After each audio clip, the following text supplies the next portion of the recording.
बच्चों, आज जो हमारा टॉपिक है, आज हम अपनी बुक का लेसन नंबर 4 शुरू करने जा रहे हैं। लेसन नंबर 4 में लेसन का नाम है लेन देन का अभिलेख नंबर 2।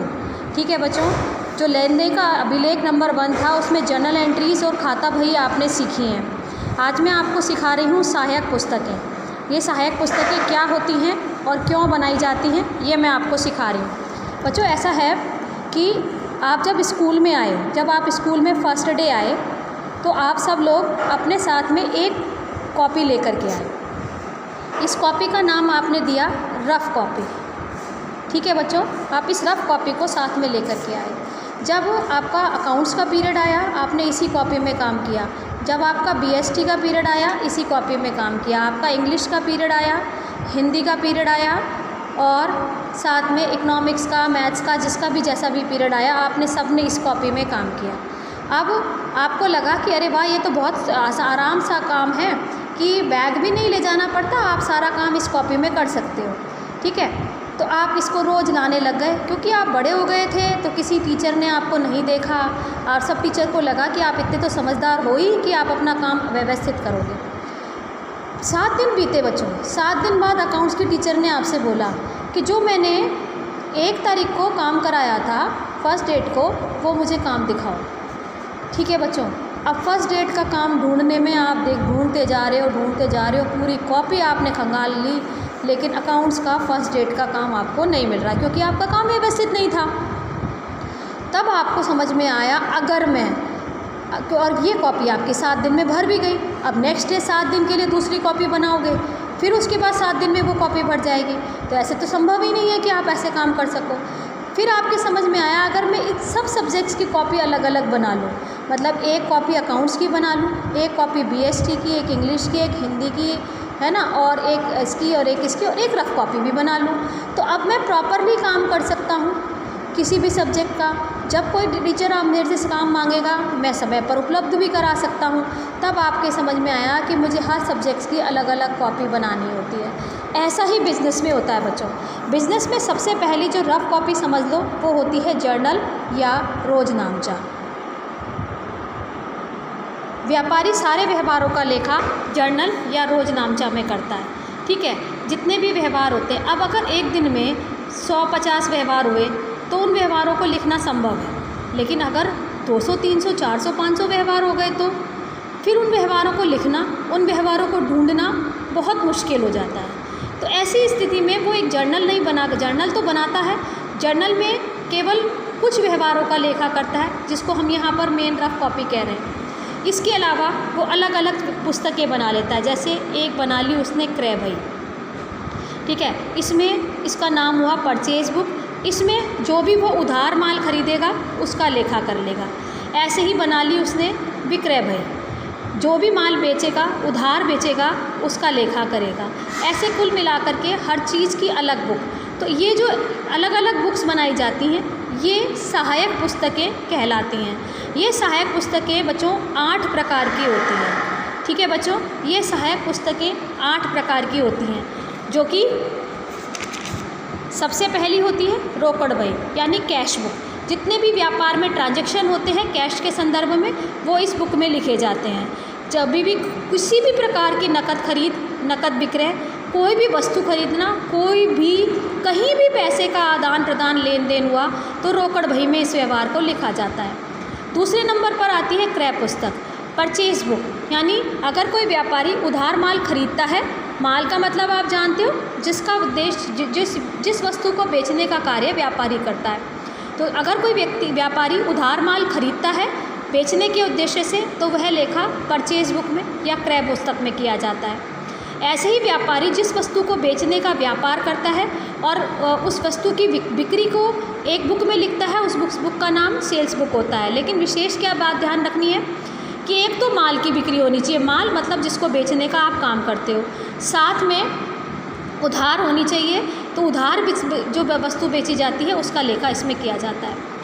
नेक्स्ट होती है क्रय वापसी पुस्तक। जो माल खरीदते हैं, खरीदने के बाद वो किसी कारण से अच्छा नहीं होता या कोई नमूने के अनुसार नहीं होता या कोई और कारण से होता है, तो उसको क्रय वापसी कर देते हैं, उस माल को लौटा दिया जाता है, जिसे परचेज रिटर्न बुक या क्रय वापसी बुक में लेखा किया जाता है। ऐसे ही होता है विक्रय वापसी। जब माल बेचते हैं तो कुछ लोगों को पसंद नहीं आता, या नमूने के अनुसार नहीं है, या ज़्यादा चला गया, या टूट फूट हो गई, तो वो विक्रय वापसी वापस लौट करके आ जाता है, तो उसको विक्रय वापसी यानी सेल रिटर्न बुक में लिखा जाता है। इसके अलावा जैसे मैंने आपको बताया ना रफ़ कॉपी, अब जब जिन व्यवहारों का लेखा इन सब पुस्तकों में नहीं होता, ठीक है, जैसे कि आपने कोई मशीनरी उधार खरीदी, अब मशीनरी उधार खरीदी तो क्रय पुस्तक में नहीं आएगी और सब चीज़ों में भी नहीं आएगी, तो उसको मुख्य रोजनामचा यानी जर्नल प्रॉपर में लिखी जाता है। जर्नल प्रॉपर का मतलब क्या होता है बच्चों, ये 6 प्रकार की बहियाँ हैं। जिन भी व्यवहारों का लेखा इन 6 प्रकार की बहियों में नहीं किया जाता, उसका मुख्य रोजनामचा में जर्नल प्रॉपर में किया जाता है। जैसे अब अपन स्कूल गए, स्कूल में आए आपने स्कूल में हिंदी के पीरियड में हिंदी की कॉपी, इंग्लिश के पीरियड में इंग्लिश की कॉपी, अकाउंट्स के पीरियड में अकाउंट्स, ऐसे सब्जेक्ट वाइज कॉपी निकाल ली। एक दिन आपकी एक टीचर एब्सेंट है, तो आपकी एक दूसरी टीचर पढ़ाने आई और उस टीचर ने पढ़ाने में आपको कुछ एक्स्ट्रा एक्टिविटी सिखाई, चाहे किसी भी सब्जेक्ट की सिखाई।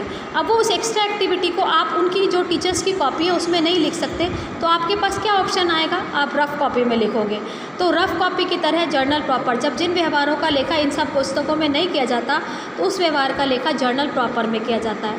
प्राप्य बिल भाई क्या है बच्चों, कि जब हम कोई माल उधार बेचते हैं, ठीक है बच्चों, इस बारे को ध्यान से पढ़ना।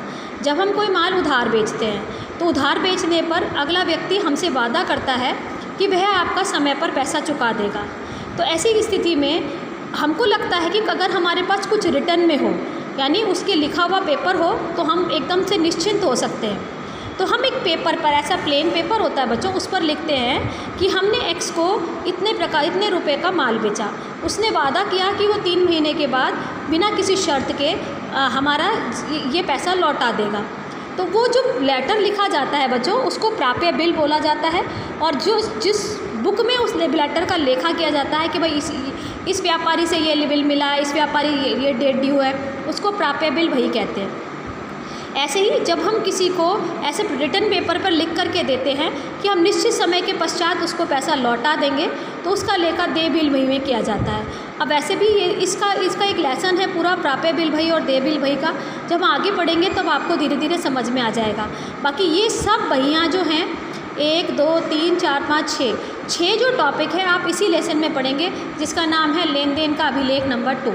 तो आज हम जो शुरू करने वाले हैं वो है रोकड़ पुस्तक, रोकड़ भई यानी कैश बुक। बच्चों रोकड़ भई क्या है, रोकड़ भई वह पुस्तक है जिसमें समस्त नकद व्यवहारों का लेन देन किया जाता है। किसी भी प्रकार के लेन देन होंगे लेकिन नकद होने चाहिए। किसी भी प्रकार से उधार व्यवहारों का लेन देन आप इस पुस्तक में नहीं करेंगे, केवल नकद व्यवहारों का लेन देन करते हैं। इसमें प्राथमिक प्रविष्टि यानी कि जब भी कोई व्यवहार होता है तो इसके लिए जर्नल नहीं बनाई जाती। जब जर्नल मतलब जब ये सहायक पुस्तकें जो बनाता है वो जर्नल एंट्रीज नहीं करता, वो सीधा इन्हीं पुस्तकों में लेखा कर लेता है। इसीलिए इसे प्राथमिक लेखे की पुस्तक भी कहते हैं और मूल प्रविष्टि की बही भी कहा जाता है। सबसे लोकप्रिय पुस्तक है बच्चों एक व्यापारी जो कि ट्रेंड नहीं है या व्यापारी छोटा है तो भी अपनी पुस्तक में, यानी आप ये समझ लो अगर कोई एक छोटा सा पान की दुकान भी खोल करके बैठा है, अगर उसको कैश के ट्रांजैक्शन लिखने हैं, नकद के ट्रांजैक्शन लिखने या नकद का लेखा जोखा करना है, तो भी वो भी कैश बुक बना करके रखता है, चाहे वो व्यवस्थित तरीके से लिखे या व्यवस्थित तरीके से ना लिखे। ठीक है बच्चों, तो ये कैश बुक होती है ना बच्चों, ये 3 प्रकार की होती है जिसको हम धीरे धीरे सीखेंगे। सबसे पहली जो होती है एक साधारण सी रोकड़ भई होती है 1 कॉलम कैश बुक, इसमें और दूसरी जो होती है वो 2 कॉलम कैश बुक होती है बच्चों। इस 2 कॉलम कैश बुक में क्या होता है बच्चों, कुछ वैसे व्यापारी होते हैं जिनका लेन देन है ना बैंक से भी बहुत ज़्यादा होता है, तो बैंक का कॉलम भी बनाना पड़ता है और कैश का कॉलम भी बनाना पड़ता है। तो बैंक के कॉलम और कैश का कॉलम 2 कॉलम हो गया, इसलिए इसको द्विस्तंभी है या 2 कॉलम कैश बुक बोलते हैं।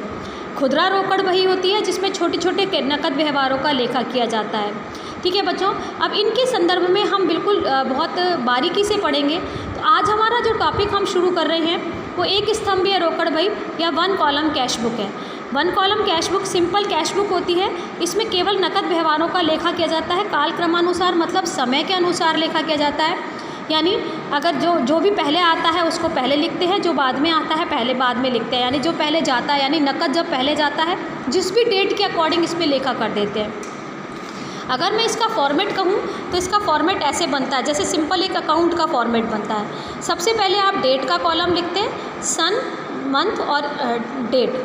पर्टिकुलर में आप ये लिखते हैं, ये साइड होता है बच्चों, अगर कैश आता है तो डेबिट साइड में लिखा जाता है, और अगर कैश जाता है तो क्रेडिट साइड में लिखा जाता है। कैश आता है तो डेबिट साइड में लिखा जाता है, कैश जाता है तो क्रेडिट साइड में लिखा जाता है। सबसे पहले यहाँ डेट लिखते हो, पर्टिकुलर में कैश कहाँ से आया, किसके थ्रू आया, ये लिखा जाता है। क्योंकि ये एक जर्नल प्रविष्टि है, जर्नल प्रविष्टि की पुस्तक है, इसीलिए इसकी खतौनी भी की जाती है। तो खतौनी कौन से पेज नंबर पर की गई, उस पेज नंबर को यहाँ लिखते हैं और यहाँ अमाउंट लिखते हैं। फिर क्रेडिट साइड में यहाँ पर डेट लिखी जाती है, फिर पर्टिकुलर लिखा जाता है, और वही खतौनी की जो इसकी खतौनी यहाँ पर लिखा जाता है कि ये कैश कहाँ कहाँ गया। जैसे माल खरीदने बेचने में खरीदने में गया, या किसी संपत्ति को खरीदने में गया, या किसी खर्चे को चुकाने में गया, तो वो उन सब चीज़ों को यहाँ लिखते हैं। साथ में इसकी जो खतौनी की गई है, मैंने आपको बताया ये जर्नल है, एक तरीके से जर्नल है, इसीलिए इसका जो पेज में पेज नंबर लिखा जाता है वो LF लिखा जाता है, और यहाँ पर उसका अमाउंट लिखा जाता है। बच्चों आज आपको ये दोनों पेज की थ्योरी उतारनी है, समझना है, ठीक है। और अगर आपके पास बुक है तो लेसन नंबर 4 की रीडिंग लगानी है आपको, ये रोकड़ भई साधारण रोकड़ भई तक। फिर कोई प्रॉब्लम आए तो कंसर्न करना है। नेक्स्ट क्लास में हम कैश बुक बनाना सीखेंगे, और जब आप स्कूल में आएंगे तो आप इसके थ्योरी लिख करके लाएंगे, मैं आपको सीधा कैश बुक बनाने सिखाऊंगी। ठीक है बच्चों, आज के क्लास के लिए इतना ही, हम मिलते हैं नेक्स्ट क्लास में। थैंक यू बच्चों।